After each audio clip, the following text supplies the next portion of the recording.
जब लोकसभा में नेता प्रतिपक्ष एटम बम बोलें और चुनाव आयोग को देश के खिलाफ साजिश का हिस्सा ठहराएं, तो मामला सिर्फ आरोपों का नहीं रह जाता, ये देश की नींव को हिला देने वाली लड़ाई बन जाती है। राहुल गांधी ने कहा कि चुनाव आयोग वोट चोरी में शामिल है, 100% सबूत है उनके पास, लेकिन चुनाव आयोग भी चुप नहीं बैठा। पलटवार में कहा, ये बयान न सिर्फ भ्रामक है बल्कि धमकी भरा और झूठा भी। क्या वाकई लोकतंत्र खतरे में है या ये सिर्फ एक राजनीतिक शोर है? जानिए इस सियासी एटम बम की पूरी कहानी। अब खबर विस्तार से। भारतीय राजनीति में उस वक्त भूचाल आ गया जब लोकसभा में नेता प्रतिपक्ष और कांग्रेस सांसद राहुल गांधी ने शुक्रवार को प्रेस कॉन्फ्रेंस में चुनाव आयोग पर सीधे सीधे वोट चोरी में शामिल होने का आरोप लगाया।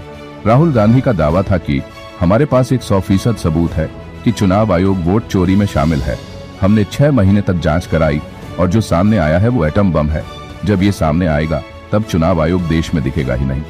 उन्होंने ये भी कहा कि उनकी पार्टी को पहले मध्य प्रदेश में शक हुआ, फिर महाराष्ट्र में मामला और गंभीर लगा। उन्होंने ये जांच खुद कराई और अब उन्होंने इसे देश के सामने रखने की तैयारी कर ली है। इतना ही नहीं, राहुल गांधी ने कहा, जो लोग ऊपर से नीचे तक इस साजिश में शामिल हैं, हम उन्हें नहीं छोड़ेंगे। ये देशद्रोह है, चाहे वो अब भी सत्ता में हो या रिटायर्ड, हम उन्हें ढूंढ निकालेंगे। चुनाव आयोग का तीखा जवाब। राहुल गांधी के आरोपों पर चुनाव आयोग ने कड़ा रुख अपनाया और फैक्ट चेक जारी किया। आयोग ने उनके बयानों को भ्रामक, तथ्यहीन और धमकी भरा बताया।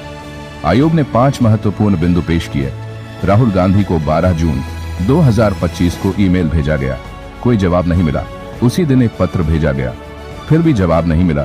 राहुल गांधी ने कभी चुनाव आयोग को कोई औपचारिक शिकायत नहीं भेजी।